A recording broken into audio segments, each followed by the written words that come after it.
آخر حق ثابت ہو گیا اور جو کچھ وہ لوگ کرتے تھے باطل ہو گیا۔ چنانچہ اس موقع پر وہ مغلوب ہو گئے اور ذلیل ہو کر رہ گئے، اور یہ کیفیت دیکھ کر جادوگر سجدے میں گر پڑے، کہنے لگے کہ ہم سب جہانوں کے پروردگار پر ایمان لائے، یعنی موسیٰ اور ہارون کے پروردگار پر۔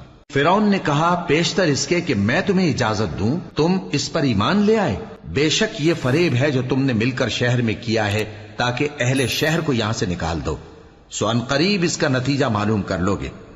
میں پہلے تو تمہارے ایک طرف کے ہاتھ اور دوسری طرف کے پاؤں کاٹ دوں گا، پھر تم سب کو سولی چڑھا دوں گا۔ وہ بولے کہ ہم تو اپنے پروردگار کی طرف لوٹ کر جانے والے ہیں، اور اس کے سوا تجھ کو ہماری کون سی بات بری لگی ہے کہ جب ہمارے پروردگار کی نشانیاں ہمارے پاس آ گئیں تو ہم ان پر ایمان لے آئے۔